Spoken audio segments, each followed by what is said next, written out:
రాష్ట్ర వ్యాప్తంగా బలిజ సంఘాల ఆందోళన రాయలసీమలో మీడియాలో సోషల్ మీడియా ద్వారా ఒత్తిడి తెచ్చిన నేపథ్యంలో ప్రభుత్వం జారీ చేసిన జీవో నెంబర్ 5ను రద్దు చేసింది.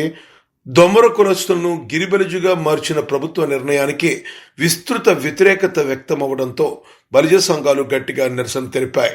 రాయలసీమ బలిజ సంఘం అధ్యక్షుడు చెన్నంశెట్టి మురళీకృష్ణ, రాష్ట్ర పోరాట అధ్యక్షుడు చందు జనార్దన్ ఆధ్వర్యంలో జరిగిన పోరాటాల ఫలితంగానే ప్రభుత్వం వెనక్కి తగ్గినట్లుగా తెలిపారు.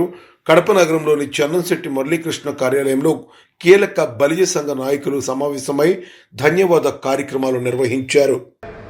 కార్పొరేషన్ ఎలక్షన్లో కడపలో 8 సీట్లు బీసీలకు ఇస్తే, అదేవిధంగా కృష్ణ బలిజ, సూర్య బలిజ, ఈ పరిగి బలిజలో ఇచ్చినట్టు కదా 8 మంది కార్పొరేటర్లు బీసీల్లో బలిజలు అయ్యేవాళ్ళంటే రాష్ట్ర వ్యాప్తంగా జెడ్పీటీసీలు, ఎంపీటీసీలు, సర్పంచ్ రిజర్వేషన్లో ఎంతమంది కోల్పోయామో గత ప్రభుత్వాలు తెలియజేశాం.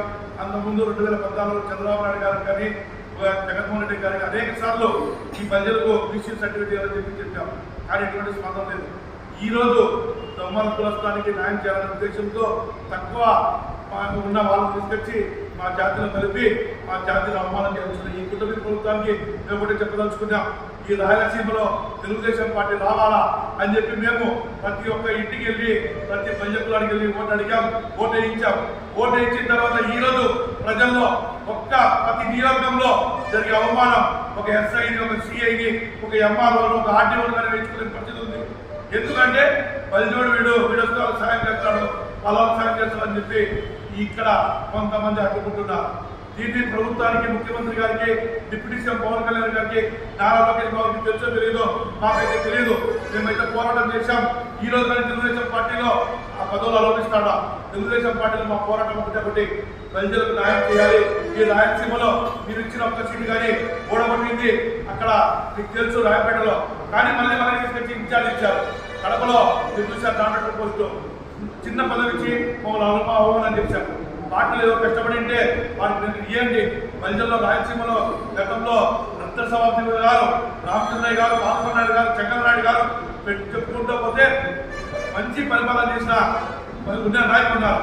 కానీ ఈ రోజు కానీ ఎదురుకుండా ఆ స్థాయిలో మధ్యలు కానివ్వండి, మైదుకూరు కానివ్వండి, జమ్మలపడమ కానివ్వండి, కడప కానివ్వండి, రాయపేట, రాయచోటి ప్రాంతాల్లో కానీ అధికంగా 55,000, 60,000 మెజార్టీ ఉన్న బలిజలను అడగదొక్కుతున్నారంటే ఎవరు దొక్కుతున్నారు, ఎందుకు దొక్కుతున్నారని మీకు తెలుసు. కానీ వాళ్ళు మా ఓటు తెలుసుకొని మంత్రులు అవుతున్నారు, ఎమ్మెల్యే అవుతున్నారు. మేమైతే ఇదే స్థాయిలో చూపిస్తాను.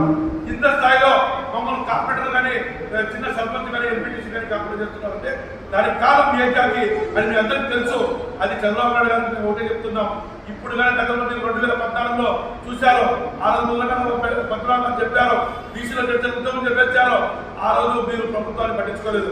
ఆ రోజు కానీ చంద్రబాబు నాయుడు గారు 3వ మండలంతో కాపు నాయకులతో మీటింగ్ పెడితే గుంటూరులో చెప్పాం, సార్ ఖచ్చితంగా మీరు బీసీలో చేర్చాలి. మీరు 2014లో మేనిఫెస్టోలో పెట్టారు, కానీ ఎక్కడ కానీ ఈ రోజు ఈబీసీ రిజర్వేషన్ పెట్టారు. చంద్రబాబు నాయుడు గారు 2019లో ఆయన పోయే ముందు దాన్ని అమలు చేశారు. ఇంతవరకు ఈబీసీ గవర్నమెంట్ వచ్చింది. జగన్మోహన్ రెడ్డి గారిని నమ్మకుండా ఓడించాం, చంద్రబాబు నాయుడు గెలిపించాం. చంద్రబాబు నాయుడు గారు ఎందుకు ఈబీసీ రిజర్వేషన్ అమలు చేయడం లేదు? దాన్ని ఎందుకు ఈరోజు బలిజలను, ఎందుకంటే ఈబీసీ రిజర్వేషన్ ఖచ్చితంగా అమలు జరిగితే కొన్ని వేల మంది బలిజల పిల్లలకు ఉద్యోగాలు వస్తాయి, ప్రమోషన్లు వస్తాయి. కానీ ప్రభుత్వం ఎందుకు చిన్న చూపు చూస్తుంది అంటే బలిజలకు అభ్యర్థం లేదా, ఓట్లు వేయించుకున్నప్పుడు లేదా? మీరు ఏదో పవన్ కళ్యాణ్ గారిని మేము ఒకటి చెప్తున్నాం, పవన్ కళ్యాణ్ గారిని చూసి ఓట్లు వేసింది వాస్తవం. పవన్ కళ్యాణ్ గారి గౌరవం ఉంది, ఆయన కానీ గుర్తుండాల్సిన అవసరం వచ్చింది. బలిజలకు అన్యాయం జరిగితే ఎందుకంటే మీకు తెలుసు గతంలో ప్రభుత్వాలు కోల్పోయా, ఖచ్చితంగా ఈ ప్రభుత్వం జరుగుతున్నాం. నవంబర్ కానీ 2వ తేదీ కడపలో భారీ ఎత్తున బలిజ సభ జరగబోతోంది. ఆ సభలో కానీ కొన్ని తీర్మానాలు చేస్తాం. ఖచ్చితంగా ఈ ప్రభుత్వానికి అయితే మేము ప్రభుత్వంలో ఉన్నామని కాదు, మా బలిజలకు అన్యాయం గురించి ఎక్కడైతే పోరాటాలు జరగాలి. అలాగే ఎక్కడైతే గిరిబలిజలు పోతుంది చెప్పించడానికి మా కడప నుంచి వచ్చినందుకు ఆయన పూర్తిగా ధన్యవాదాలు తెలుపుతూ ఆయన పూర్తిగా మద్దతు తెలియదు.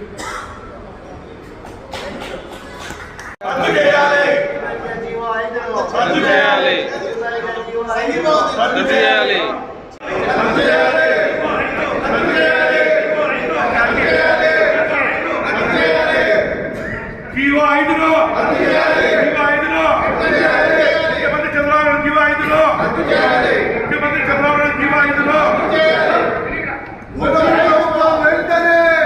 పార్టీలకు అత్యంత జీవో 5లో వెంటనే